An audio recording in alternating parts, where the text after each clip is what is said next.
No, I'm delighted by everything you've said. Well, and sorry, because I happen to know your views, Martin, yes.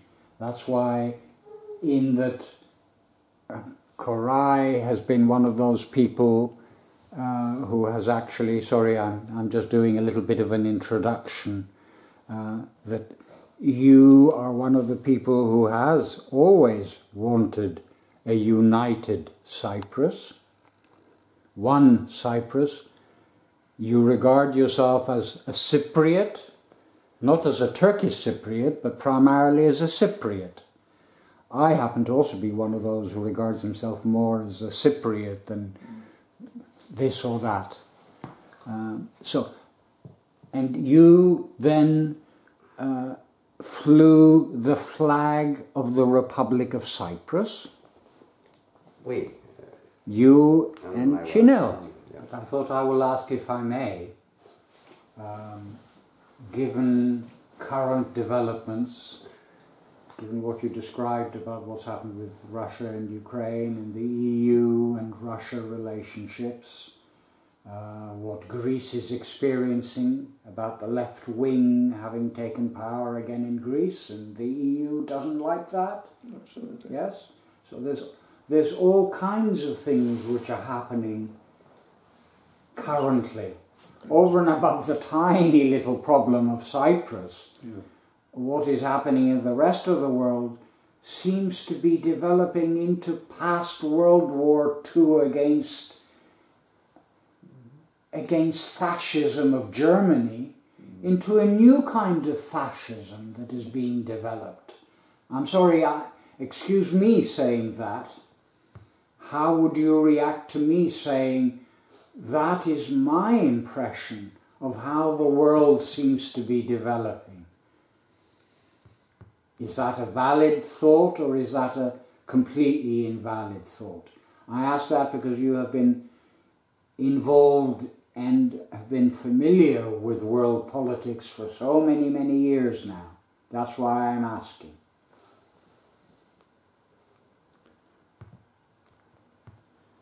No, I think, as I said before, I see this as you say, an encouragement of extremism. I mean, who on earth can this help? I mean, one sees a situation of a sort of neo-imperialism that I find extremely worrying, to say the least. I find that little guys like me get attacked violently and shoved under the carpet. I mean, to the extent this can happen. You know, since my involvement in Cyprus, you know, I've had a long history of occasional harassment, you know, 2 or 3 times when contracts were taken out for my assassination. You know, the degree to which, you know, seemingly large organisations can be bothered by small people like me. I mean, in a way it's surprising, but I mean, I think the fact is that, I mean, what you do is vital in the world. I mean, the fact that, you know, I stand up for what I stand up for, I think, you know, I think that's critical. I think one needs to have a summoning, if you like, of people who are genuine democrats and genuine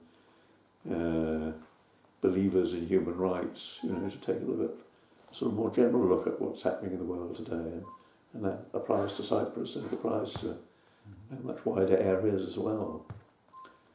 So, I'm too old to be issuing a clarion cry, you know, for, you know, but I do believe this is almost like a sort of conflict between good and evil. I mean, it almost sort of comes down to that. And I see neo-imperialism as very much the evil element in the world that I find that is surrounding me at the moment.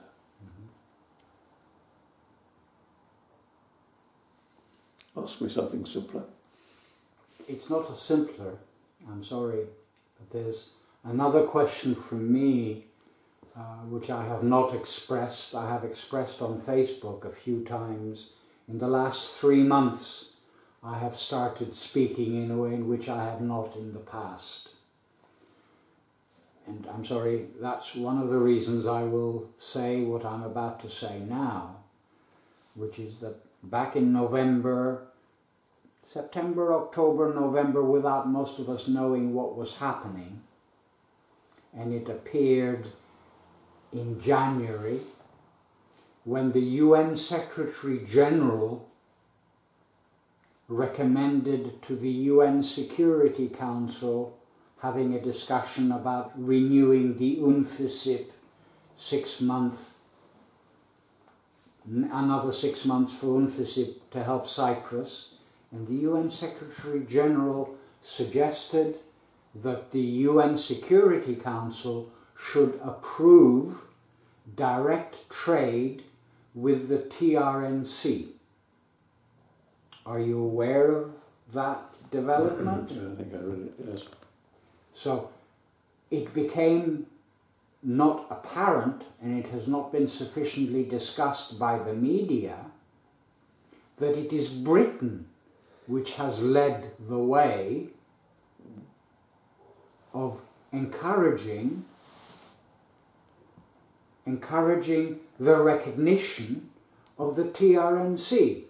Now, I'm sorry, I will further say the UN Security Council voted for the whole world to not recognize the TRNC. And the UN Security Council the UN Secretary General recommends that the UN should recognize direct trade with the TRNC. That's what happened in January.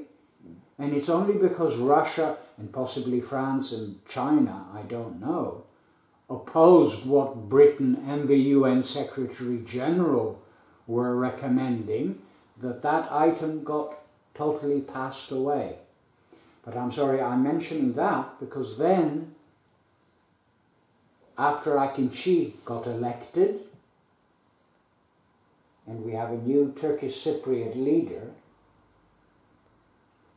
the UN Special Representative in Cyprus presented President Anastasiadis equal to President Akinci on the same red carpet in front of the Lydra Palace Hotel. The UN Secretary General's Special Representative for Cyprus does not refer to Anastasiadis as the President of the Republic of Cyprus. He refers to him repeatedly as the leader of the Turkish Cypriots and the leader of the Turkish Cypriots. So where is the proof that we have continuing recognition of the Republic of Cyprus? And I'm sorry, the reason I'm raising that question, and I'm sorry, this is one of the items that I would like to see discussed both today and at the event about bizonal, bicommunal federation on Saturday at Theatro Technis, is, I'm sorry, what is it that Britain and the United Nations are doing which is contrary to what the UN Security Council has said, do not recognize the TRNC? And ever since, who was the previous UN Security Cyprus representative? I've forgotten his name. Before the one now.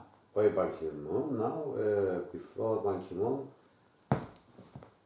No. Anyway. The Australian guy, yeah. Yes. Yes. He arranged, as part of the talks in Cyprus, for the UN Secretary General to visit Cyprus. And he visited the President of the Republic of Cyprus, at that time Christofias, at the Presidential Palace.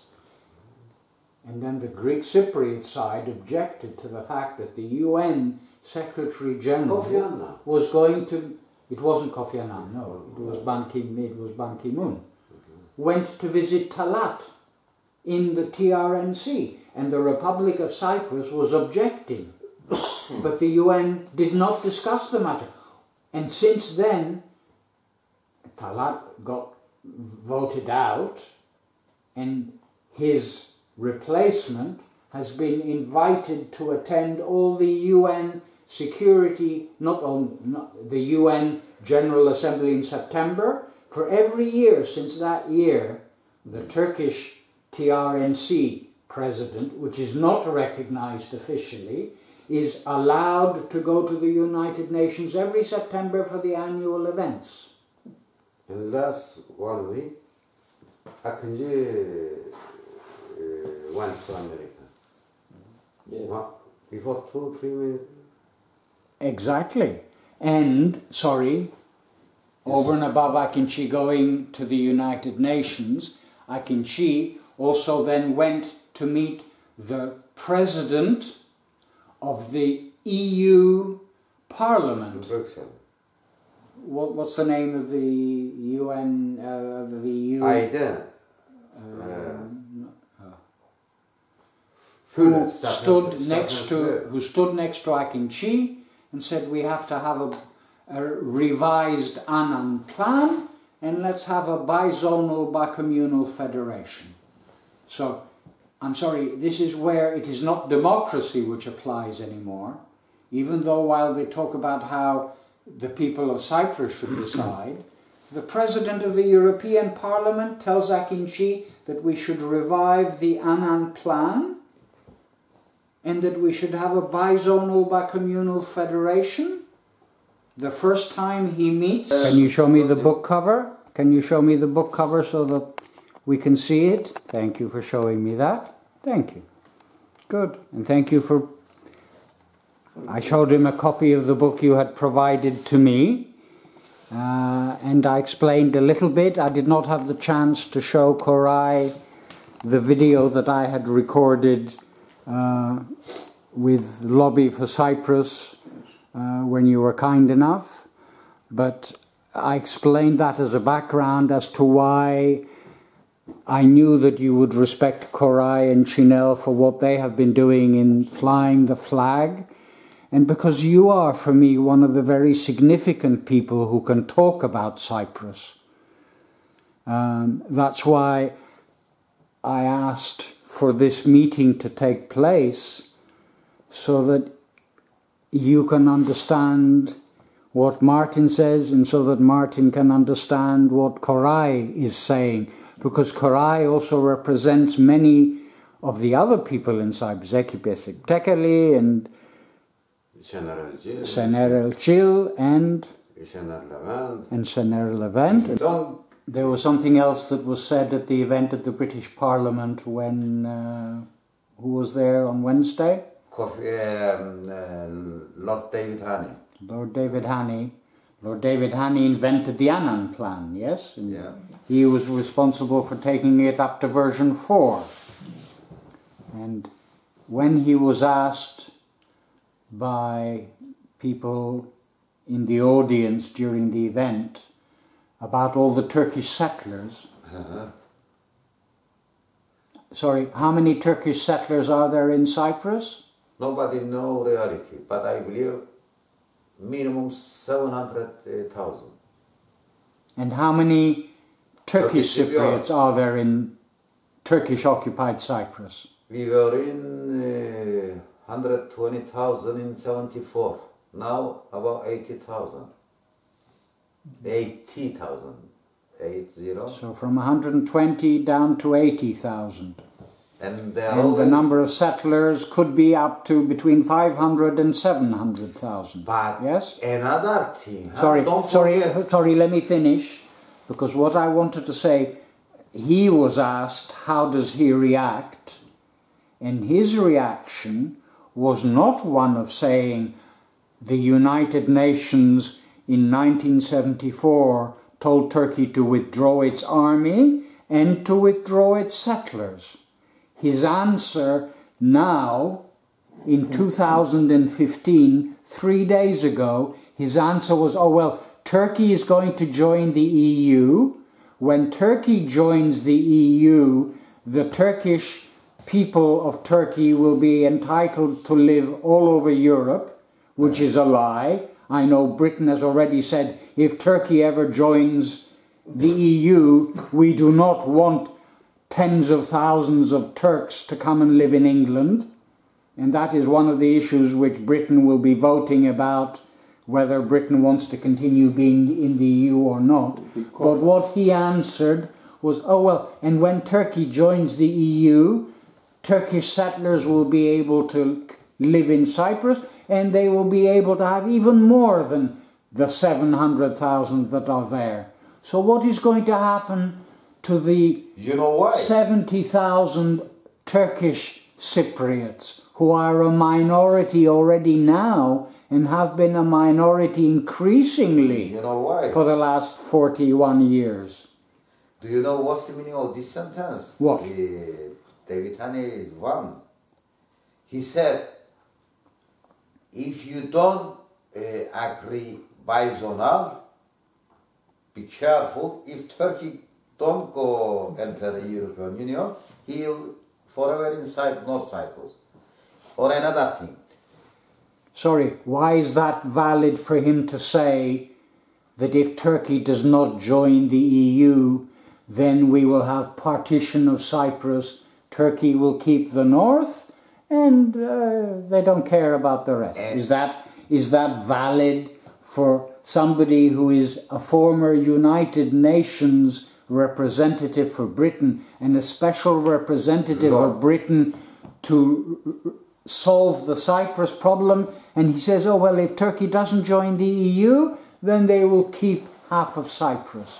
Isn't it time that Britain, I'm sorry, this is one of the questions I will ask tonight, this is one of the questions I will ask during the event about bizonal, bicommunal federation, and sorry, George at Theatro Technis last year did something which was the most significant thing that any of the Cypriot groups have done.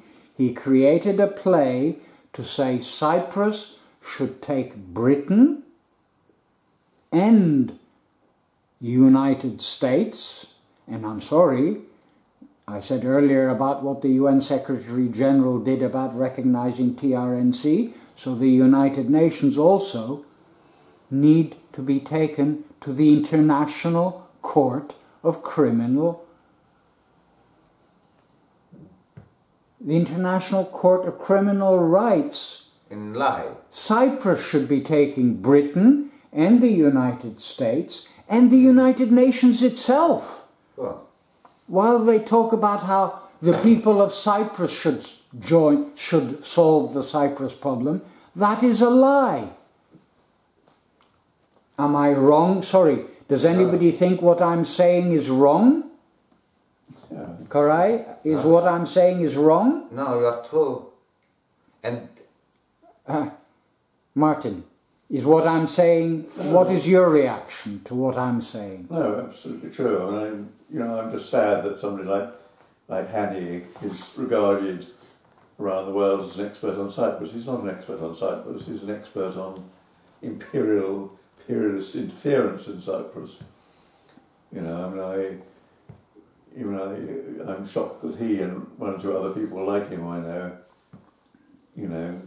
continually invite you to be the speakers at events of that sort, rather than developing the themes that you're talking about. Of genuine human rights basis in Cyprus, of genuine removal of all British influence and territory. There are so many things that one should be pursuing that was not pursuing. Instead of that, one has conferences at which, Kerr Lindsay and Haney are the people, the sponsors of it, who are people who I think are arrogant and have no affection at all for Cyprus as Cyprus. What should Cyprus do? I'm sorry, as one of the people who does know the history of Cyprus and does know how Britain has reacted in the past, but is also, I'm sorry, what I'm saying now is what you experienced Britain doing to you and to Cyprus back in the 1960s. Britain did the same in 1974, Britain did the same in 2004 with the UN plan, and Britain is doing exactly the same but even worse now. And they have led the United Nations to doing it, and they have led the EU to do it. What can Cyprus do? My question. I think America, if we want to solve the problem, they can solve it by telephone in 3 days, not more. 3 days, by telephone. By zone or by communal federation? Whatever they want. They can solve the Cyprus problem. What will the solution be? We say it's up to America. Why is it up to America? Israel we cannot do is not anything. America. We cannot do anything. No. So they have to decide for us. They have the power to decide, but we have the thing to accept it or not. One of the other points that I raised with Koray is we have had the United Nations create 2 separate communities having separate referendums. Referendum. How do you feel about separate referendums? Why should not all the population of Cyprus, On the Cypriot. as one people, vote for something rather than this community and that community? Because that referendum recognizes divided Cyprus.